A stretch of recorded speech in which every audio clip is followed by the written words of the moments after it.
The world outside my small apartment window in Etheria often felt muted, a watercolor wash of grey fog and distant city hum. My name is Celeste Moreau, and at 68, my retirement income wasn't much more than a whisper, enough to keep the pilot light lit, but not enough for extravagance. Yet, over years of quiet discipline, of mending instead of buying new, of cooking simple meals and passing on small pleasures, I had managed to coax a fragile nest egg into existence. $25,000. To many, a modest sum. To me, it was a burning ember, kept alive through sheer willpower and countless small sacrifices. Every dollar was etched with a memory of doing without. But this money wasn't for me. At my age, what grand aspirations did I still harbor? What I truly craved was a few days bathed in the warmth of my son, Antoine, and his family. He was 42 now, an architect building a seemingly successful life in Etheria with his wife, Valerie, a woman whose presence felt perpetually curated, and their 9-year-old son, Mathis. That boy, my grandson, was the sole bright light that still warmed the often chilled corners of my heart. Yet, the truth of our relationship was like peering through frosted glass. Close, yes, but fundamentally unreachable. I saw them. I heard the filtered echoes of their lives, but I couldn't quite touch their world. And more often than not, it hurt. Antoine was perpetually busy, caught in the demanding current of his career. Valerie, with her polished veneer and sharp wit, had made her opinions of me abundantly clear over the years. I was outdated, a relic, embarrassing in my frugality, tedious in my attempts at conversation. Each visit to their elegant, minimalist home felt like navigating a foreign land, tiptoeing across expensive rugs, careful not to breathe too loudly, lest I disturb the carefully constructed peace. That $25,000, that hard-won ember, felt like my last attempt to melt that cold locked door. Taking a deep, tremulous breath, I dialed Antoine's number. The moment he answered, I could hear the familiar din of background noise, clinking glasses, a murmur of voices, the thrum of a social event. His tone was clipped, impatient, already halfway to hanging up. "Mom, what is it? I'm kind of in the middle of something," he said quickly. I cleared my throat, my voice thin against the distant clamor. "Oh, Antoine, honey, I saved up a little money, and I was thinking, maybe I could take you all on a short trip. Just 3 days, somewhere nearby. A little getaway. Spend some time with Mathis. It would be good for him." There was a pause, heavy with calculation, then a shallow chuckle that held no genuine amusement. "Mom, if you've got extra cash, keep it for yourself. We don't really have time for a vacation right now." My heart plummeted like a stone down a well. It landed with a dull, painful thud in my chest. My fingers clenched the worn edge of my old wool cardigan, the fibers protesting beneath the sudden tension. "Just 3 days," I whispered, the words catching in my throat. "Mathis is on spring break, right? It'd be good for him. And I'd love a few more days with you all." He exhaled, a sharp, annoyed sound. "Fine, I'll talk to Valerie. Just 3 days, nothing too far. Don't make it a whole thing." The line went dead. That dial tone, that sterile buzz, seemed to mock me for hoping, for daring to believe.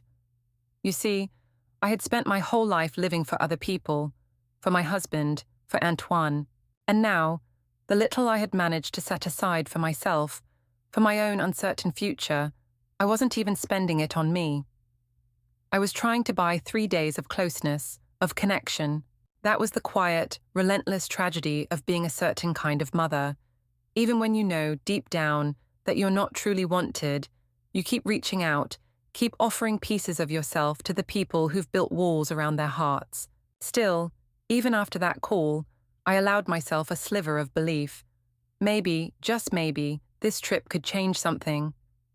I started prepping with an almost childlike anticipation, as if it were Christmas morning, and I held the secret to joy.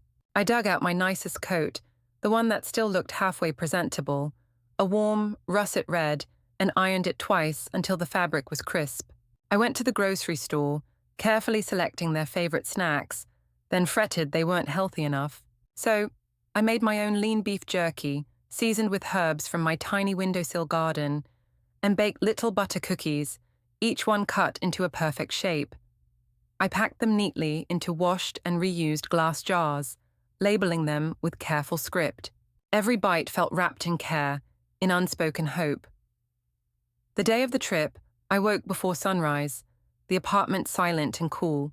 I slipped on my russet coat, checked myself in the mirror over and over, hoping I looked presentable, that my age didn't show too much in the harsh light. I didn't want to embarrass them. When I arrived at Antoine's house, their sleek car was already in the driveway, gleaming under the pale morning sun. I stood there with my bags, one large suitcase bursting with clothes and necessities, a smaller tote stuffed with my precious homemade snacks, and a slightly lopsided overnight bag, a nervous little smile frozen on my face. The door opened. Valerie stood there, a vision in curated casual wear, her eyes scanning me in a slow, deliberate once-over, head to toe. Her brow tightened just slightly. Her lips curled, barely perceptible. "Mum, you're wearing that coat. I thought we were going somewhere fun. That color's kind of old lady, don't you think?" Her voice wasn't loud, but every word felt like a pinprick, precise and sharp, straight to the skin. My smile faltered. I rubbed the hem of my russet coat between my fingers. That coat, my best one, suddenly felt glaringly cheap, unfashionable, a public announcement of my outdatedness under her cool gaze. "It's warm," I murmured, barely audible, "and it's still in good shape." Antoine stepped out behind her, already reaching impatiently for my large suitcase. "Come on, Mum, let's go. We don't want to be late." Only Mathis came flying out like a small, eager rocket, latching onto my legs with a full-body hug that nearly knocked the breath out of me. "Grandma's coming too. This is going to be awesome." His grin was pure, unadulterated sunlight, a beacon in the morning chill. I knelt down, smoothing his soft hair, blinking fast against the sudden sting in my eyes. That little boy's uncomplicated love, that was the only warmth I could truly count on. We piled into the car. I was tucked into the back seat, a mountain of bags encroaching on my space, with Mathis nestled beside me, occasionally leaning his head against my shoulder. Valerie sat up front, a compact mirror in hand, touching up her flawless lipstick. Antoine focused on the navigation, his movements precise, efficient. My homemade snacks, the carefully packaged jerky, the little butter cookies, were shoved unceremoniously into a generic grocery bag on the floor, untouched, unnoticed. And so the trip began, a journey packed with my fragile, desperate hope and the quiet, heavy dread that I already knew, deep down, exactly how it would end.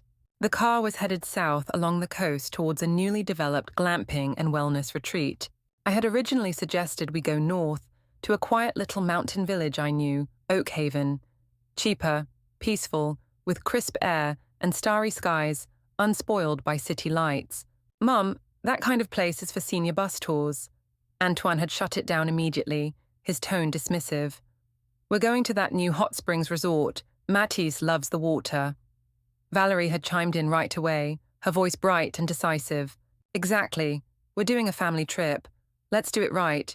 You've got the money. Don't be so uptight about it." I had opened my mouth, ready to murmur something about the cost, about preferring quiet nature, then closed it again. What was the point? My opinion never truly mattered here.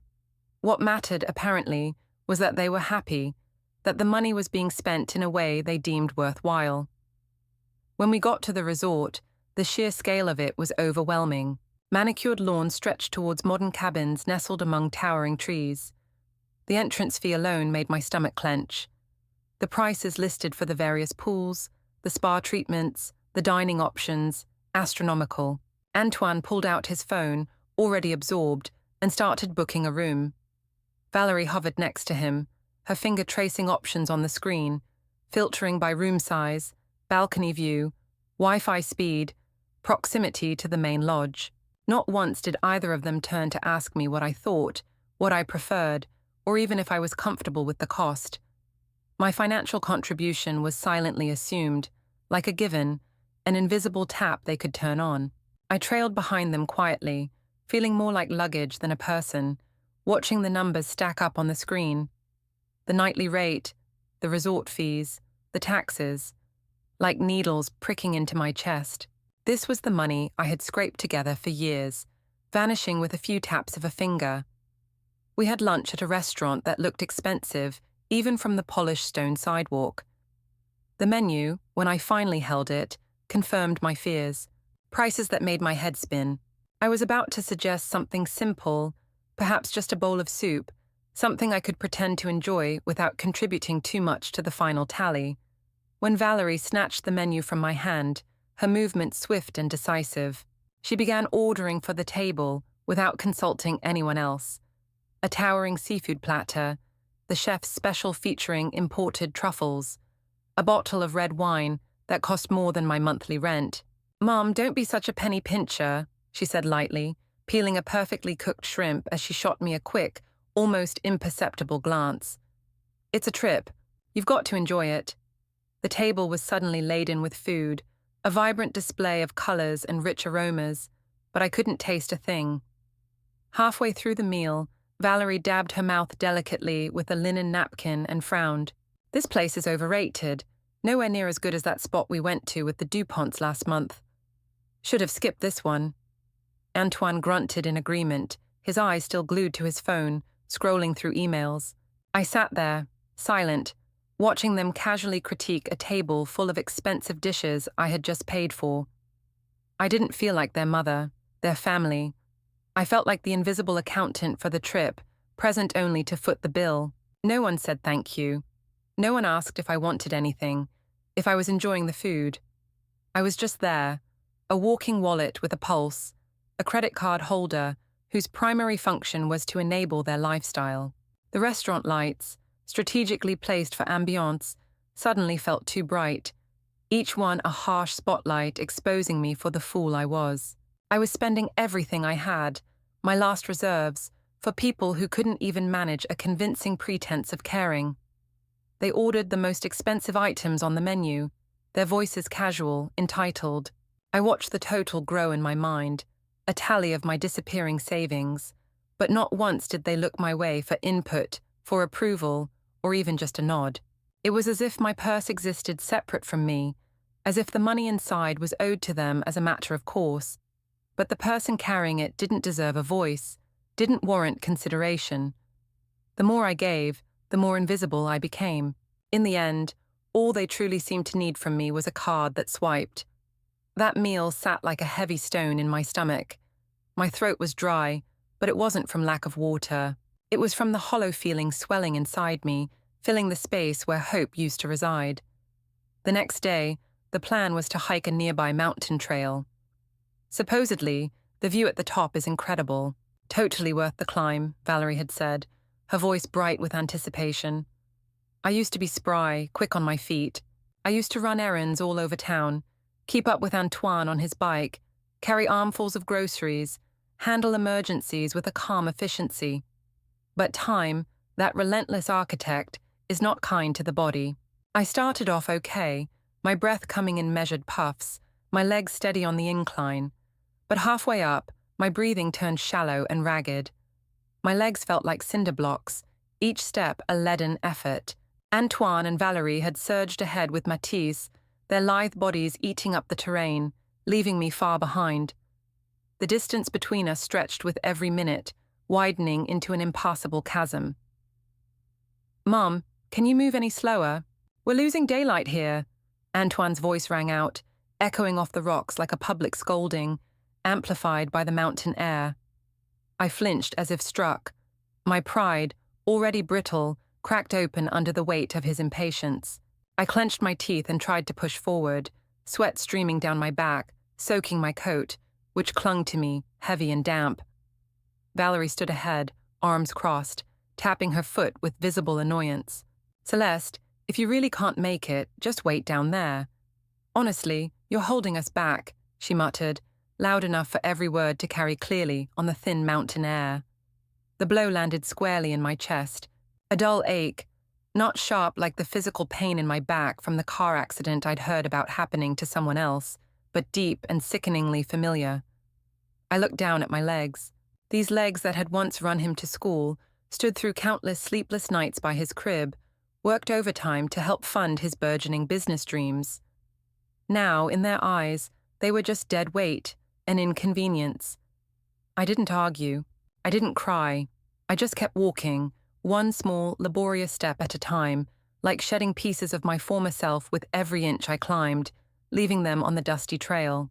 On the way back down, weary and sore, we passed a small stand selling local handmade crafts. My eyes fell upon a woven basket. Simple, crafted from natural fibers, but beautiful in its rustic elegance. It would be perfect for Mathis's scattered toys. "Excuse me, how much is this one?" I asked gently, pointing to the basket. "Celeste, why are you buying useless things?" Valerie's voice cut in instantly, sharp and disapproving. "That stuff just clutters the house. $15 is still money, you know." She barely finished her sentence before tugging Mathis towards another booth, this one stocked with imported chocolates and gourmet candies. She bought a large, ornate box, without so much as glancing at the price tag. It must have cost several times more than the basket. My hand, which had been reaching towards the vendor, hung in the air for a second longer, then slowly dropped. I walked away without saying a word. $15 for me was wasteful. Hundreds for them, just another indulgence. That wasn't just a difference in values.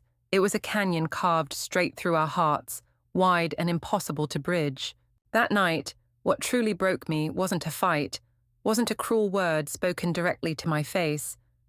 It was what I overheard when I stepped out into the quiet hallway of the resort cabin to get a glass of water from the dispenser. Their door was slightly ajar, a sliver of light and muffled conversation spilling out. I hadn't meant to listen. I stopped dead, rooted to the spot. "If you like the bag, just buy it," Antoine said. His voice was calm, steady, the voice of assured privilege. "But it's over $5,000. "That's a lot," Valerie answered, her tone laced with a theatrical fake hesitation, though her excitement bled right through, a palpable tremor. "It's fine. Just use Mom's card. Didn't she say she still had money?" My body froze where I stood. My heart didn't even seem to have the strength left to beat. They were going to use my credit card, the same one I had used to pay for this entire exorbitant trip, to buy Valerie a luxury handbag. $5,000. From my money. I backed away like a ghost, step by hesitant step, until I was back in the oppressive silence of my own room. I sat at the edge of the bed, my chest rising and falling in sharp, shallow bursts. My heart felt like it had been wrung out by someone who never planned to stop squeezing. I had thought they were simply a little cold, a little self-centered, perhaps just thoughtless, products of a different generation. But this wasn't neglect. This was calculation. They saw my trust, my love, my painstakingly saved money, not as something to respect or cherish, but as assets to exploit, resources to be drained. That was the moment I woke up. The sleepwalking was over. By the third day, the final day of our trip, I had hit rock bottom emotionally. I didn't speak much. I simply followed behind them like a quiet shadow, my eyes fixed on Mathis. He was the only one who still occasionally looked back at me, his face open and kind, offering a small smile or a wave. Valerie, on the other hand, was in high spirits, probably buoyed by the promise of her new bag. She was snapping selfies every 5 minutes, posing by the resort's panoramic glass walls, like a professional lifestyle influencer. Her smile didn't fade for a second. After lunch, we waited in the hotel lobby for our shuttle back to Etheria. Mathis had his mother's phone and was tapping away at a game, engrossed. I wasn't paying much attention until he brought it over to me for help with a tricky level, holding it right in front of my face. That's when I saw it. The screen had accidentally pulled up Valerie's social media feed. Right there, front and center, was her latest post. A few filtered shots of the resort, some carefully posed, glamorous selfies, and underneath, the caption, "Traveling with the elderly is so exhausting. Everything's inconvenient, never again." At the end, a little shrug emoji. My mind went blank. It was like someone had dropped a brick on the back of my skull. My ears rang. My vision blurred, the opulent lobby dissolving into a haze. I reached for the phone, my hand trembling, eyes locked on that brutal sentence like it was a slap I couldn't dodge.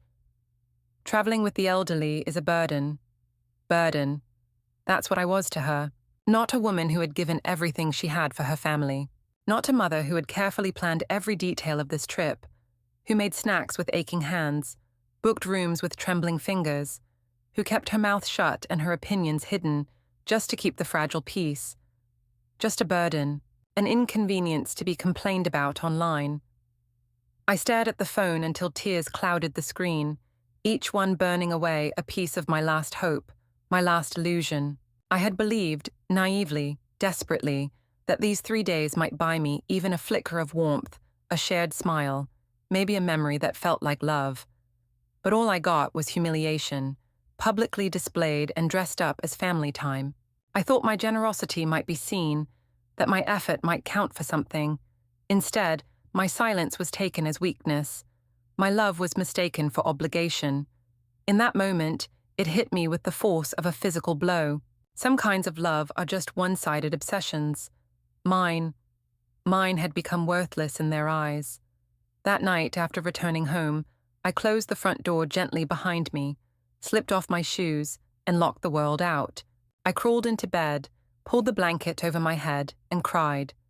Not the kind of crying that wails through the house, demanding attention, but the kind that presses down on your chest until you can barely breathe. Quiet, endless tears that washed away every last bit of fantasy, every shred of wishful thinking. That was when I knew I couldn't live like this anymore. The trip ended like a one-woman play that had drained every ounce of emotion from its sole performer. Quietly, without applause, I returned to my small rented apartment, the old home I once owned, the one I gave up years ago when Antoine got married, the one in Belle Rive, now belonged to them. What I had left was this borrowed space, bare and silent, like a layover stop for someone with nowhere permanent to be. After that, I stopped reaching out. I no longer called on Sundays to ask what they had for dinner or whether Mathis had recovered from his latest cold. On their end, the silence went unnoticed. Or perhaps they noticed and simply didn't care. Every so often, Antoine would call, his voice polite, distant. "Hey, Mom, just checking in. You doing okay? Need me to order anything for you?"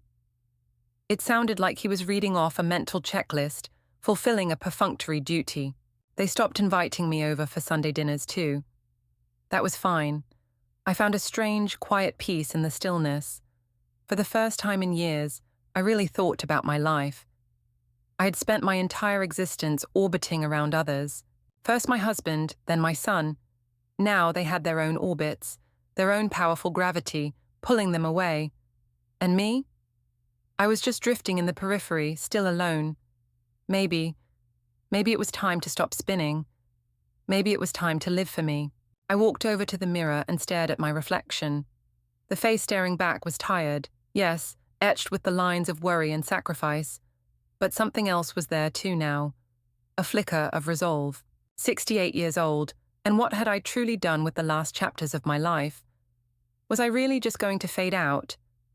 Quietly, politely, spending my remaining years trying to please people who barely noticed I was there.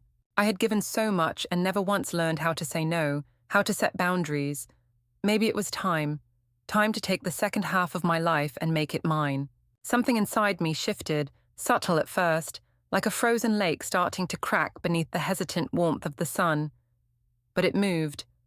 And then the real turning point came, not with a bang, but quietly, unexpectedly.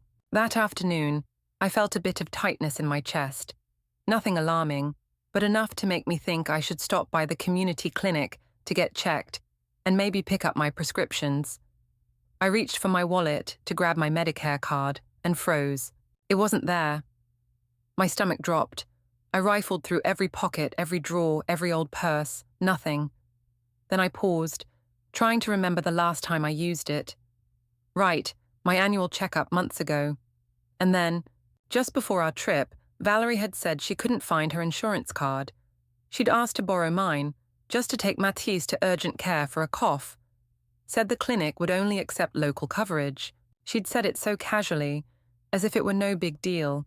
a minor favor between family. And like a fool, I had handed it over without a second thought, without asking for it back. I never followed up, and she never returned it. I picked up the phone and called her. "Hi, Valerie," I said, trying to keep my voice even, calm. "I was just wondering, do you still have my Medicare card? I've looked everywhere and can't find it." There was a pause. Then her voice, light and airy, came through, too sweet to be genuine. "Oh, Medicare card. Let me think. Yeah, I might have borrowed it. Things have been crazy lately. I probably forgot to give it back. I'll take a look, and if I find it, I'll drop it off." Too casual. Way too casual. Like I had asked about a 2-for-1 coupon instead of an official identification tied to my healthcare, to my very ability to access medical care in my old age. "I really need it, Valerie. Can you check soon? I need it for the clinic," I said, trying desperately to keep the tremor out of my voice. Yeah, I'm busy right now, Celeste. Let's talk later." The call ended just like that, abruptly, leaving me holding a dead phone. I stood there, gripping it until my hand ached. Something twisted in my gut. Her voice was too smooth, too rehearsed, not the tone of someone who simply forgot. And then it hit me. They were going to use my Medicare card. Why? To buy that bag, to pay for something else they couldn't afford. A card that was supposed to help me stay healthy, to protect me in old age, was just another piece of my life they saw as theirs for the taking. I had to know. I went straight to the bank the next morning. I asked to see the account activity tied to that card, to any activity linked to my name. The banker, a young woman with kind eyes, printed the statement and handed it to me. My hands were shaking so badly I almost dropped it. There it was, transaction after transaction, small charges at first, a few hundred here, nearly 1,000 there, all through third-party payment apps I'd never authorized, never even used. Then my eyes landed on the one that made my knees buckle. A large withdrawal from my fixed savings account, $12,000 transferred directly into an account under Antoine's name. I had never approved that, never signed anything. I stared at the numbers, cold and stark on the page. My brain couldn't process what I was seeing. My heart pounded in my chest, each beat like a blow to the ribs. I forced myself to think, to trace it all back. Antoine had asked for my phone several times during the trip, to check directions, book tickets online. He'd even asked me to input my payment password once or twice, claiming the website wasn't accepting his card. I hadn't thought twice about it. I had trusted him, but now I saw it for what it was. He'd used those moments, my trust, to link my card to his apps, to gain access to my accounts.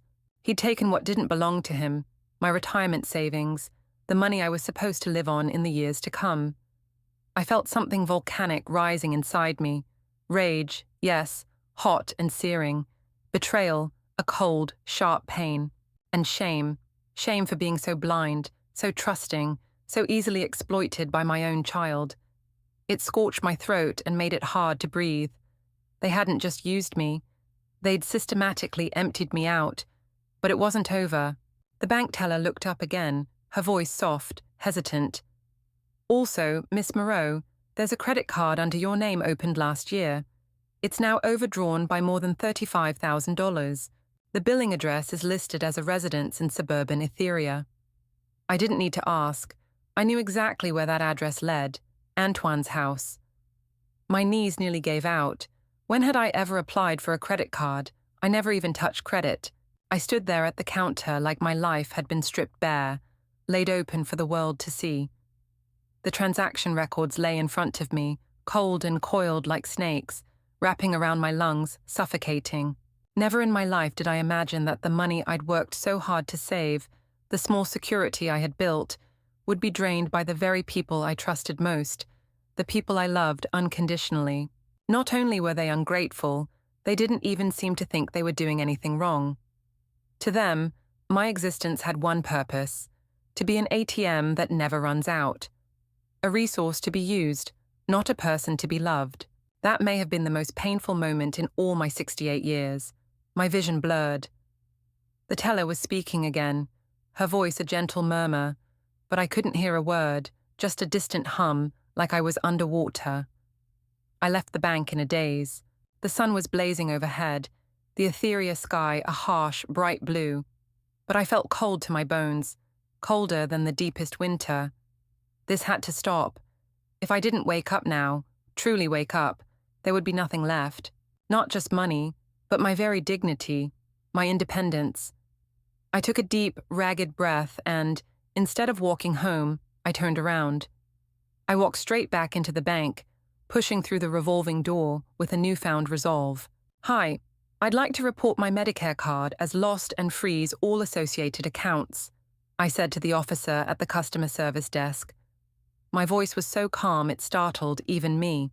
"I also want to investigate and close all credit cards under my name, any unauthorized charges. I want to file a fraud report." I didn't hesitate. "And please," I added, looking her directly in the eye, "remove all third-party payment links, reset account permissions and passwords, and cancel any autopay authorizations immediately." The bank employee looked up at me, and for a brief moment, her professional mask softened. There was something in her eyes, understanding, perhaps even recognition of a pain she had witnessed before. Without another word, she began processing everything efficiently, typing swiftly, making calls, as if she'd done this countless times for countless others. "Are you sure you want to revoke your son's account access?" she asked gently, her voice low. I met her gaze, then smiled faintly, a small, sad smile. "Yes," I said. "No explanation needed. Some awakenings come late, but as long as they come in time, they still count." I had made my decision. From now on, I would live for myself. No more giving to people who only knew how to take. When I stepped out of the bank again, the sun was starting to dip below the horizon, painting the sky in hues of orange and purple. The light turned golden, stretching my shadow long across the sidewalk. I pulled out my phone, scrolled through my contacts, and landed on a number I hadn't dialed in years. "Hello, Tante Claire," I said, trying to steady my voice, which still felt fragile. "Hi, it's Celeste. Yes, I'm okay. I just wanted to ask, what's the status of the old house back in Belle Rive?" When I hung up, I let out a breath that had been stuck in my chest for what felt like years. Something heavy, something ancient, had shifted just enough to let in a little air, a little light, and then the consequences of my changes came knocking. That weekend, Antoine called. I didn't even need to answer to feel the fury vibrating through the line. His voice, when I finally picked up, was a roar. "Mom, what the hell is going on with the bank? I tried to transfer money, and it says the account is frozen. Did you change the passwords?" I clutched the phone, my hand damp with sweat, but my voice remained calm, steady, anchored by the new resolution blooming inside me. "Yes, I changed everything. That's my account, Antoine, and I need the money for myself now." "What are you talking about?" he snapped, disbelief warring with anger. "That money was for all of us. You know we use it to keep things moving. You doing this out of nowhere? It's a betrayal." I took a slow breath, letting the silence hang between us for a moment. "When did I ever say my retirement savings were your emergency fund?" I asked, my voice quiet but carrying an iron edge. "Antoine, I worked my whole life for that money. And the credit card, the $12,000 you transferred from my fixed deposit. Who gave you permission for that?" Silence.